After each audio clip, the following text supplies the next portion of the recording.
Welcome to the Entrepreneur Exchange on the Mesh Podcast Network, a monthly conversation about startups, small business, with some ideas, tools, and advice to operate your business more effectively. On today's show, we're taking off today with our guest, Emil Runge from the First Flight Venture Center, which is a business incubator located in the Research Triangle Park in North Carolina.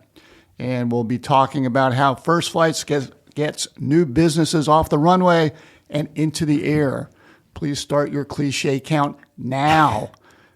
We'll also share some of the small businesses of the month that we've been coming across in our Small Business of the Month feature, so please stay tuned for that. Hello, my name is Jeff Newville. I'm your co-host. I'm director of the Manufacturing Solutions Center in Conover, North Carolina. I'm joined by my co-host, Gary Muller, who is executive dean of the Economic Development and Corporate Education area within Catawba Valley Community College in Hickory, North Carolina. I'm just having to spit that out today, Gary. How you doing? I'm doing great. You continue to do well with that title. I know. I think it should be smoother at this point in time. I'm struggling a bit. It's all good. It's all good. All good with you? Yeah, everything's going well. We've got a beautiful day here. We're starting to see maybe a little bit of spring. Of course, our weather goes up and down, kind of like the stock market. Well, actually, the stock market goes just down. There's a little bit of volatility out there these days for sure, and maybe we'll get a chance to talk about that and get your stock picks later. Okay, that'd be great. Okay. Well, answer would be cash. Cash is good, and not in the bank. That's exactly certain banks. Well, let's welcome our guest today. That'd be great. We've got Emil Runge with us. Hey, Emil, how you doing out there? Doing great, Jeff and Gary. This is thrilled to be with y'all today. Well, you're too kind. Emil is the director of programs at First Flight Venture Center, which is actually he's the first person that said he was happy to be with us. Oh, some other just kidding. Some other liars are out there, but That's anyway, right. he's the director of program at First Flight Venture Center, which is a business incubator which focuses on science and technology. As mentioned, they're in Research Triangle Park here in North Carolina, and Emil is working on developing new programs, developing partnerships, developing funding opportunities for companies. And Emil, goodness knows what else you might be working on, but we appreciate you joining us. Truly a pleasure. Looking forward to the conversation. Well, why don't you First Flight Venture Center has been around for over 30 years. Tell us a little bit about First Flight Venture Center, and you guys have a very specific niche. So tell us a little bit about the types of companies that you're working with. I'd be thrilled to. So, Jeff, our mission is to propel early-stage science and technology innovators through the delivery of comprehensive resources and to empower entrepreneurs to transform good ideas into great successes. And you're absolutely right. We've been fortunate to have been around for over 31 years. We've had over 400 companies come through here on just the incubator side in that period of time. As an incubator, we have 32 offices, 32 labs. We're, again, serving those high science, high tech, high impact companies, not only in the Triangle region, across North Carolina, and we actually serve companies globally. We typically have anywhere between 30 and 40 resident companies here at any given time. Because the footprint of the companies is a little bit larger now, we're just north of 30 in terms of the number of companies. And we're the longest standing nonprofit science-focused business incubator in North Carolina. In terms of our history, we were actually formulated out of the 1983 New Technology Jobs Act, which created the North Carolina Technology Development Authority. And then we were spun out of the North Carolina Department of Commerce in 1991. Advanced to 2002, the North Carolina Technology Development Authority became a self-sustaining entity, and the government funding actually ceased. So since 2002, we've been a standalone nonprofit without operating dollars on an annual basis from the state. And we're thrilled to not only serve those 30 to 40 companies here as an incubator, but as an innovation hub, we serve hundreds of North Carolina companies any given year. In fact, some of the programs that we've launched, we'll get into a little bit more detail on in a few minutes. But just since 2010, we've launched our Navigators program. When your name's First Flight, just own the aviation thing. Mm-hmm. So you're going to see this in just a moment. Our Navigators, those are our mentors. And we have over 40 mentors who've been there, done that. They're helping our entrepreneurs. And we launched that program back in 2012. And so they're helping in numerous different capacities. We do a science talk every month. That's we call that itineraries.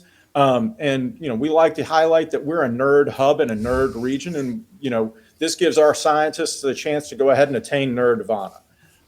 So we can go ahead, wade into that a little bit more in a moment. Our Liftoff program is a subsidized grant writing program. We launched that in December of 2015. We've subsidized over $250,000 in grant writing. That's yielded over $18 million in SBIR awards since we started that in 2015. I'll get into a little bit more detail on that as well. Hangar 6, we launched in 2017. That happens to be our prototyping center again.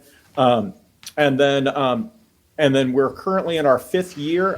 The SBA has a program called FAST, the Federal and State Technology Partnership Program, which is trying to go ahead and help those entrepreneurs go after SBIR awards, especially female-owned, minority-owned, and underserved communities. So basically think about communities outside of the triangle. So we're really trying to go ahead and amp up the capacity of companies that are looking to apply for SBIRs across the state of North Carolina. We'll be doing a 2-day boot camp for that.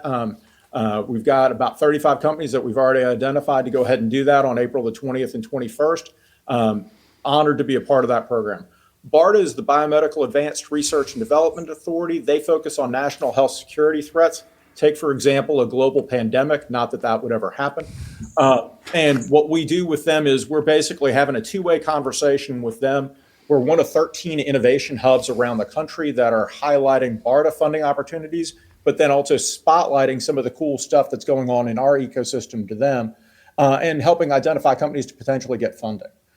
We launched our Propeller Early Stage Accelerator program in 2021, as well as our test flight pitch practice session and our Founders Roundtable, which helps companies go ahead and provides a continuum, basically continuous services. It's hard being an entrepreneur and helps them really move that forward. And then we launched our Wheels Up Accelerator last fall, and we actually had 10 companies go through that initial cohort. We did that in conjunction with BARDA. It was focused on the companies in that space. We had 5 companies in the drug discovery space and 5 companies in the biomanufacturing space. So that's a quick overview of our timeline, and I can go into more of our programs in just a few minutes.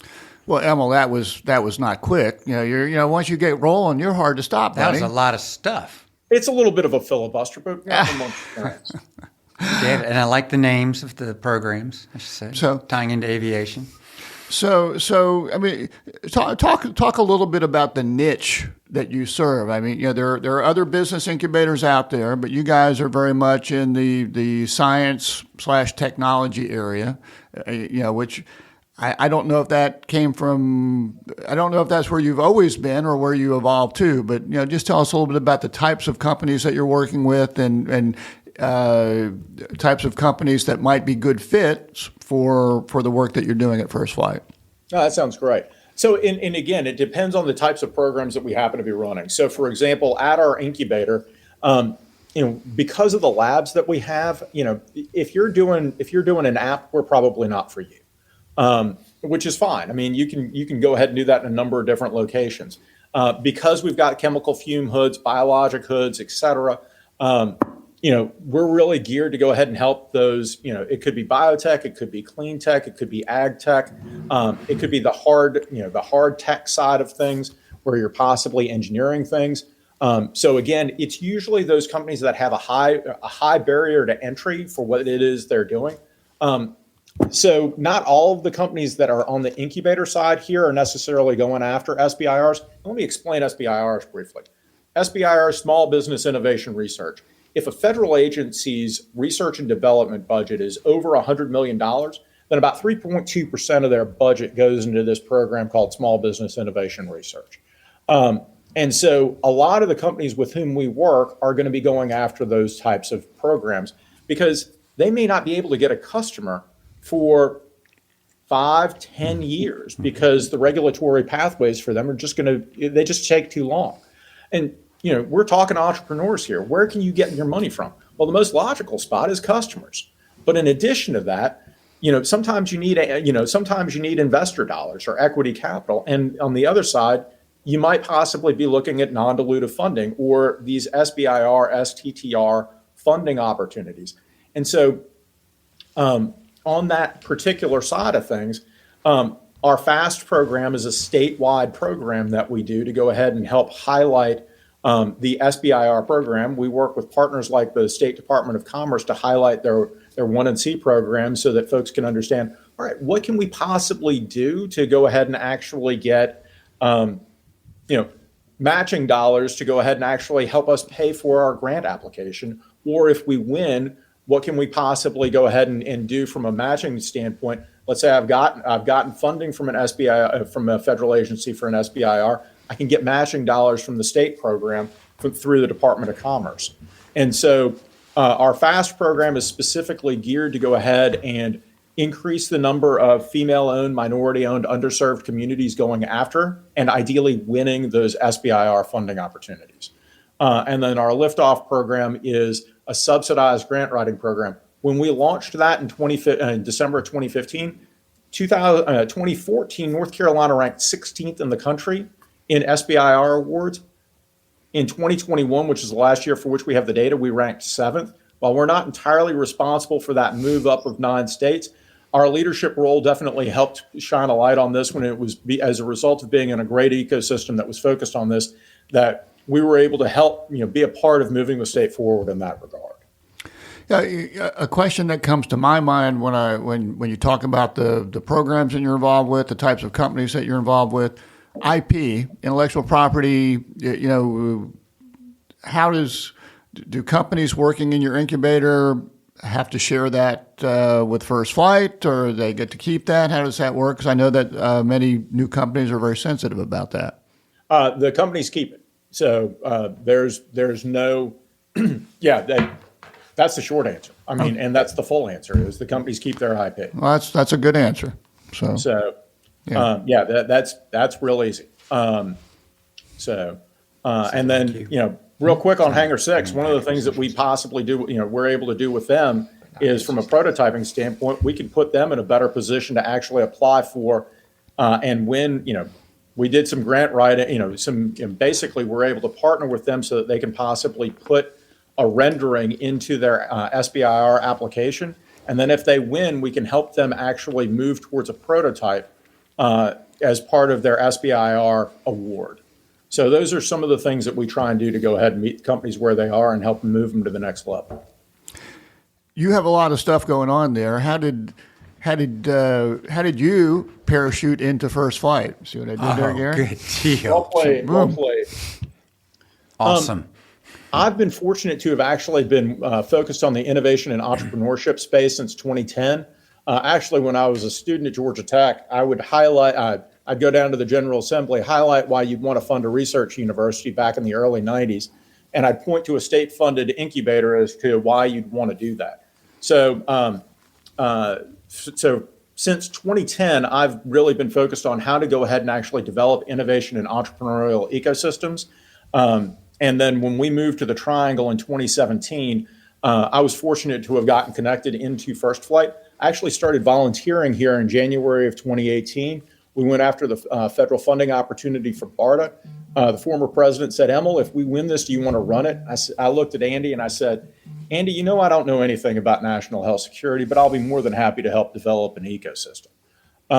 So he said, "All right, we can go ahead and do that." So what's actually been really cool about that is with that partnership with BARDA, some of the things that we've actually done, we've been able to go ahead and identify, all right, you may be too early for BARDA. BARDA stands for the Biomedical Advanced Research and Development Authority. So it goes back to meeting those entrepreneurs where they are in their developmental cycle. So we were able to instead guide those companies, say, to National Science Foundation for SBIR funding or National Institutes of Health, so that we're able to go ahead and increase the pipeline of funding for BARDA. In fact, one of the things that we did a year ago was we convinced BARDA to go ahead and do a Bench to BARDA series so that as technologies were being spun out of the universities, let's go ahead and actually provide that systemic path forward so that folks could go, all right, I'm spinning out. All right, where do I need to look first? I can go ahead and initially look at, say, an SBIR from NSF or National Institutes of Health, which might be a little bit later stage. before actually getting to BARDA. Because if you're going to BARDA, out the gate, you're just going to get a lobotomy. So, spinning stuff out of a university, magic happening, getting BARDA funding is really not a sustainable business model. So what we've gone ahead and done is, go ahead, take the companies. There was one company with whom we were working. They reached out to us in February of 2020. They said, you know what, we're interested in this whole BARDA thing. It was early on in the pandemic. We're doing disease modeling at the nano level, leveraging AI to go ahead and do that. It's like, all right, I'm way over my skis in terms of your technology description, but let's go ahead and see what we can do. You're too early for BARDA. We instead ended up going ahead and having them get NSF funding. We pointed them to NSF. We were able to go ahead, help them identify a freelance grant writer. And they've since gone ahead and gotten NSF phase 1 and phase 2, NIH phase 1 and phase 2. They got RADx, which is under NIH, and that happens to be focused on diagnostics. They've raised $3.3 million in non-dilutive funding since then. In addition to that, they've gone through a number of other accelerator programs, including Y Combinator and MedTech Innovator, which is part of the BARDA Drive Innovation Hub network. They've got a program called BioTools. They went through that BioTools program as well. So as a result of connecting them in that ecosystem, it's helped improve their probability of success. And so those are the types of things that we try and do is, all right, here's the script, but sometimes the script doesn't work. What can we do to go ahead and meet the companies where they are to go ahead and improve their probabilities of success? And that sort of support that you're providing, is that just to folks that are within the incubator, or if somebody comes to you with that type of business, you're able to assist them and guide them to potential funding sources? That company's never actually had a lab at First Flight. They were that's just one of the companies that we've helped that is not at First Flight. This is one of the things that we do from an ecosystem perspective. You mentioned several of the different programs that you guys support. Hangar 6 and prototyping.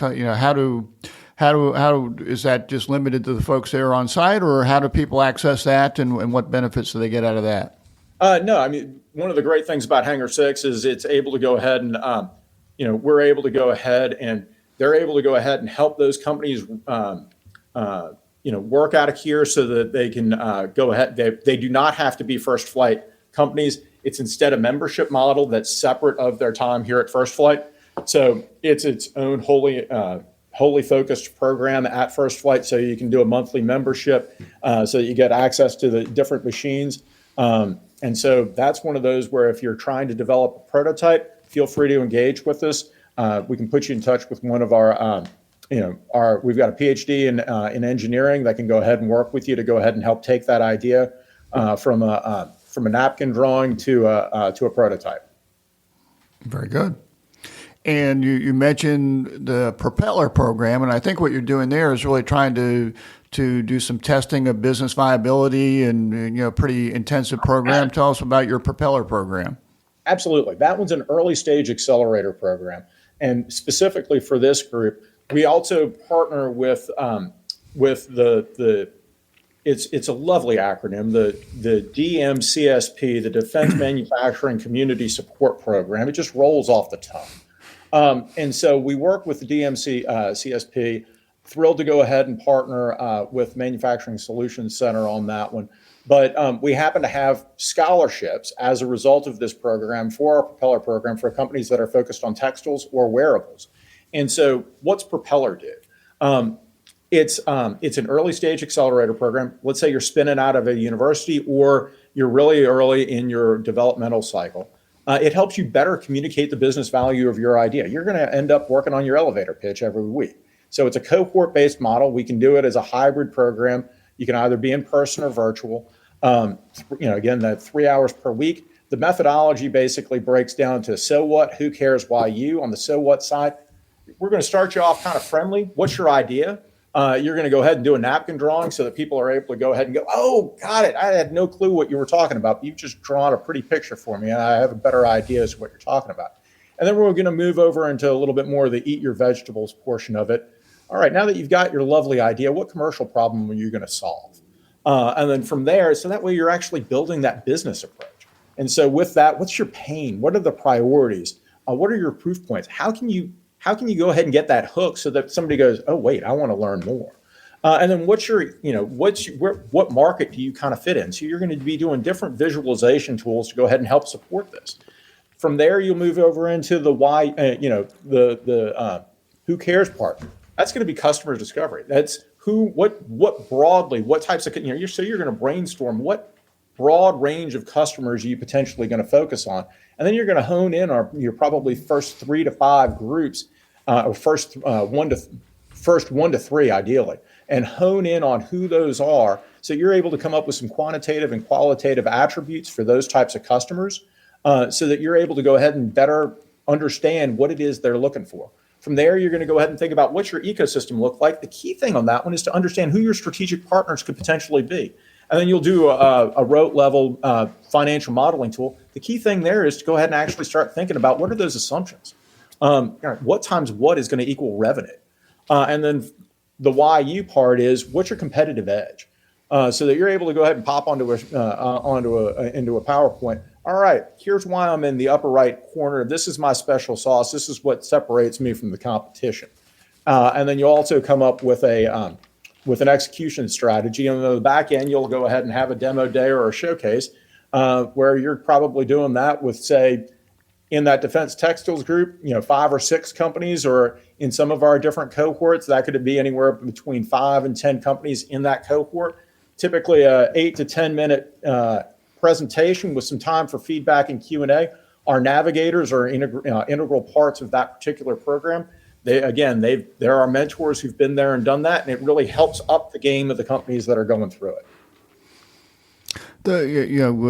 Certainly, when Gary and I have worked with startups, customer discovery, trying to assess that viability, is so important and can save people so much heartburn and dollars if they're doing a more thorough review of that. I mean, how the cohorts that have gone through that I assume there's a lot of learning going on, and some people probably take a step back and say, "Hey, this might not work or it might not be viable." Is that some of the outcomes that you see? Spot on, Jeff. You're absolutely right. That's actually you need to go ahead and figure out, is there a there? And one of the other nice things about this is you're getting it in a really condensed format. And one of the sweet spots for it is you may be a scientist or technologist that hasn't been in the business world. How do you go ahead and better understand the language of business? And so it's not quite, it's almost like a condensed entrepreneurial MBA program, where you're doing it in a cohort-based model. So you're actually working with other folks in a non-competitive setting. To go ahead and lift your company to the next level. It's going to help you identify those potential markets. Some of the companies that you're working with may be going through the I-Core program. This actually complements the I-Core program. You can do Propeller before the I-Core program, so that you figured out who do you want to possibly start reaching out to in terms of your customer questions. Where you're doing like either 20 or 100 different customer interviews. This helps you organize that. And if you've done the customer interviews before, Propeller can still be useful because you've already identified, you may not have actually clumped them by industry cluster. That can help you figure out your execution strategy. Very good.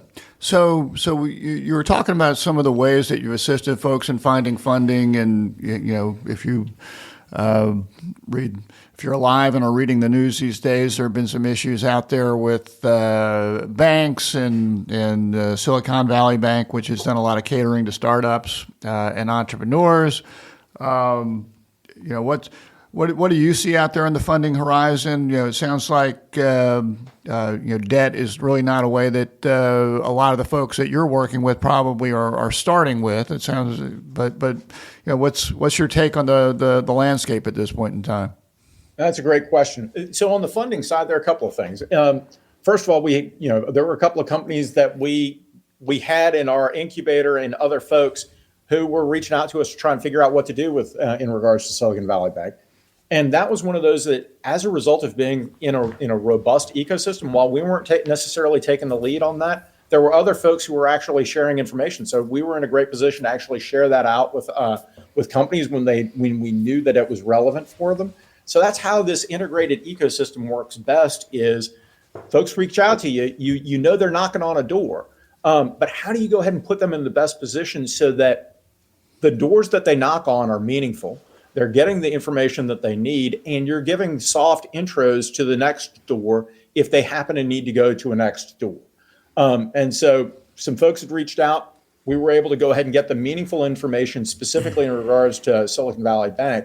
But then in addition to that, because so many of the companies that we're working on are focused on the non-dilutive funding side, then that's still up and running. And so now non-dilutive funding doesn't make sense for everybody. In fact, it's going to not make sense for most companies. You're just going to, if you're not relevant, if you're able to get customers faster than you're able to actually go through that grant process, then go get customers. They'll keep buying from you. This is a beautiful thing. Customers are your friend. But on the non-dilutive funding side, if you've got somebody who can't actually sell a product for 5 to 10 years, then you're going to need to get funding from somewhere else. So that's where the non-dilutive funding side makes sense. And in regards to that, that investor or that equity funding side, the reality is because of the, there is a little bit of uncertainty in the market right now. And so folks are going to double down on some of the investments that they've already made. So they're going to keep some of that dry powder so that they can go ahead and make sure that the investments that they've already made are continuing to be in a good position moving forward. But the reality is that so the money's going to get tighter. So you're going to need to get scrappier in terms of how you're looking. I'm not saying it's easy, but these are usually great times to be starting companies because there's opportunity now. And so, when you start thinking about how that entrepreneurial journey happens to go, when times start getting a little bit lean, people look back and go, man, there were some really amazing companies that got started during those tough times. This could be a good time to actually be launching your enterprise. Yeah, the folks I talk to continue to say, look, there's funding out there. It's got to be the right idea. It's got to be the right timing and everything. So it's, I suspect it's getting tighter, but for the right idea and the right fit, there's funding out there. So. Absolutely. There was a company that reached out to us that did an initial pitch practice session. So real quick, for any of your folks, we do a pitch practice session the first Tuesday of every month. Typically, we'll do up to 2 companies, 10-minute pitch, 10 minutes of feedback and Q&A. We call it test flight. We can either have you in person or zoomed in. We've zoomed folks in from as far away as Buenos Aires, Argentina. So we're open to zooming folks in for it. Hoofprint Biome went ahead. This is an ag tech play. So cow methane is responsible for 10% of greenhouse gases. All of transportation is about 14%. So this is a spin out of NC State. They're leveraging 3 different patents from there. And their probiotic yeast can potentially reduce cow methane by 80% or more. And it'll also increase milk production. So really early stage company, they actually just completed our propeller program, but they went ahead and did the pitch practice program, the test flight pitch practice, to go ahead and it was their first pitch, to go ahead and actually prepare themselves to start reaching out to investors. One of the nice things about that one was because of where they happened to have been, we had navigators, our mentors that were in the room. And one of the folks was like, hey, I just happen to have raised some money in the ag tech space. I may have some ideas as to where you're going to want to go on that. And so there were there were warm introductions that were actually made as a result of doing that pitch practice session. So as an entrepreneur, you need to get out the door and go ahead and make sure folks understand just how good your idea happens to be.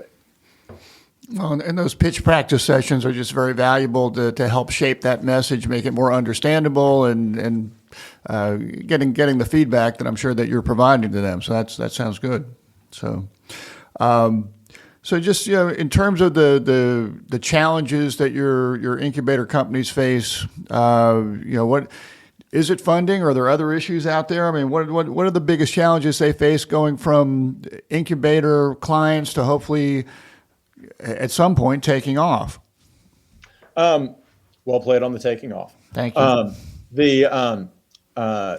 So people are always going to highlight the funding. In addition to that, sometimes if you're able to go ahead and find some strategic customers, that's going to really help you go ahead and, to borrow a phrase from Hank Stram, an old coach for the Kansas City Chiefs, to go ahead and help you matriculate the ball up the field. And so as we're thinking about that, all right, you're able to go ahead and line up some strategic customers. That's awesome.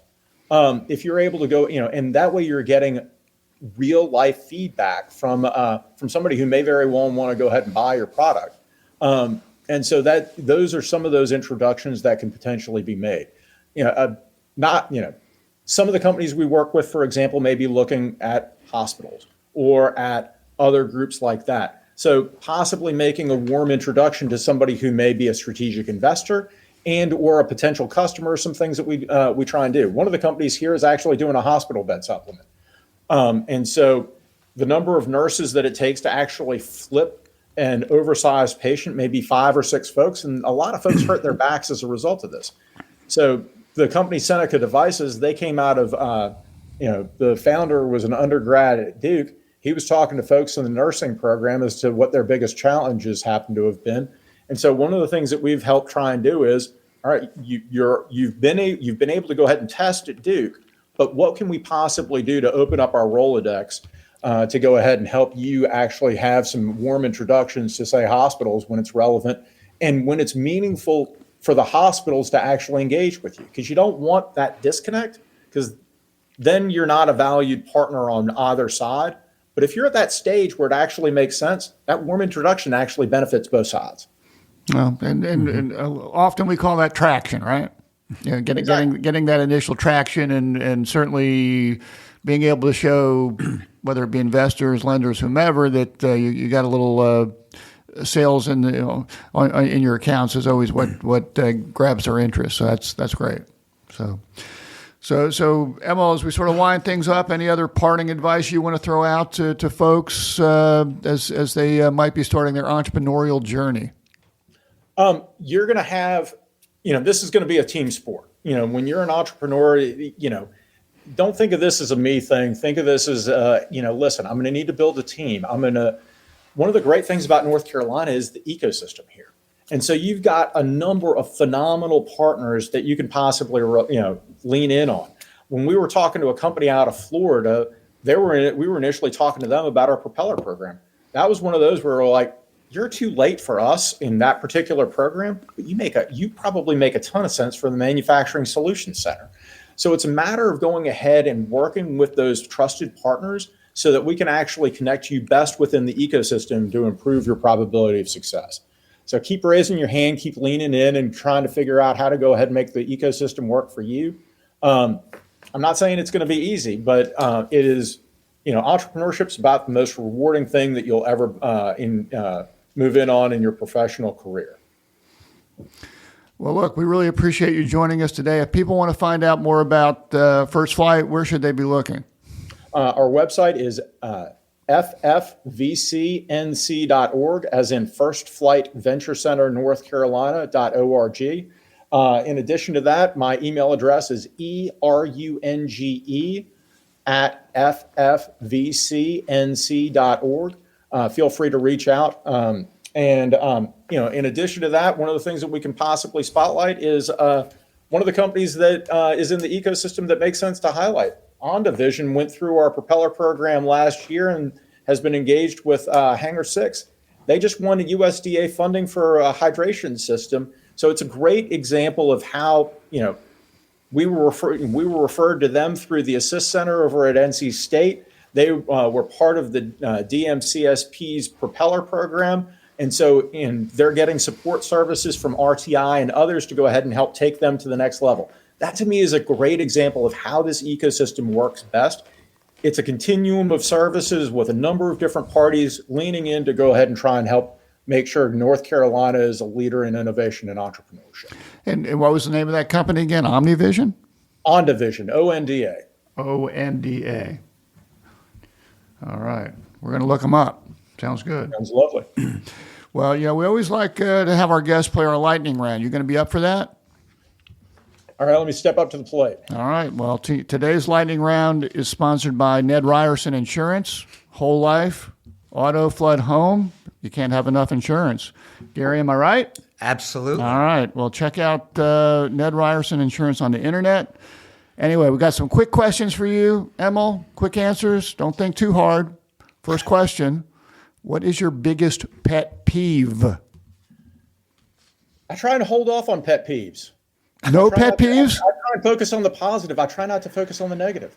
God bless him. Yeah, okay, that's an interesting answer. All right, Beatles or Rolling Stones or Taylor Swift?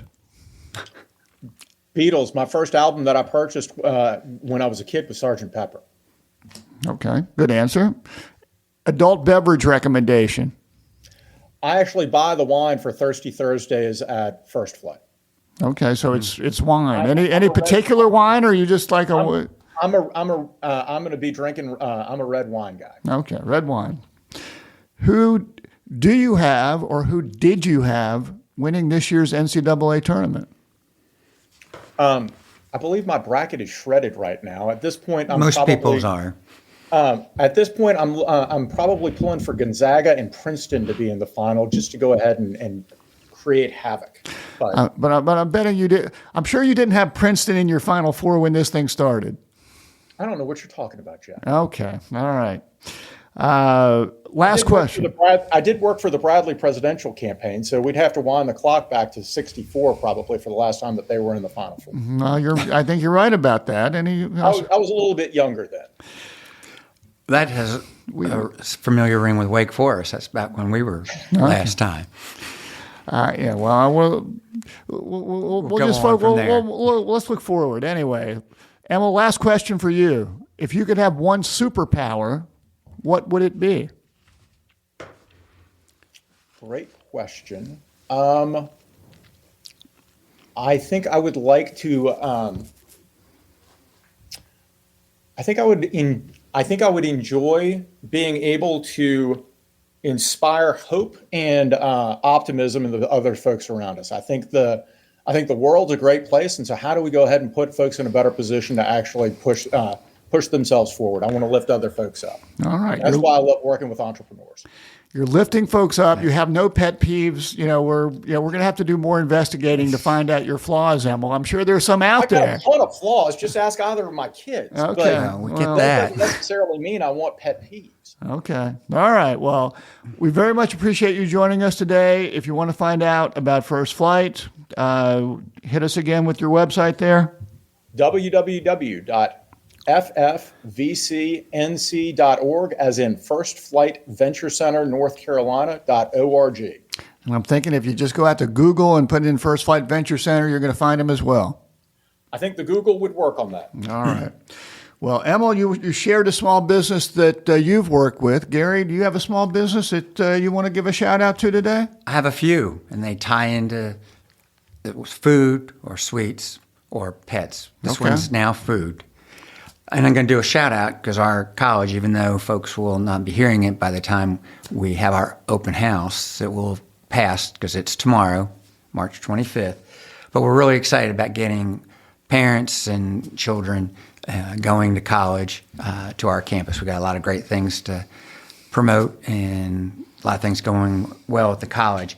But what I want to promote that relates to what we're talking about today is we're going to have food truck rodeo.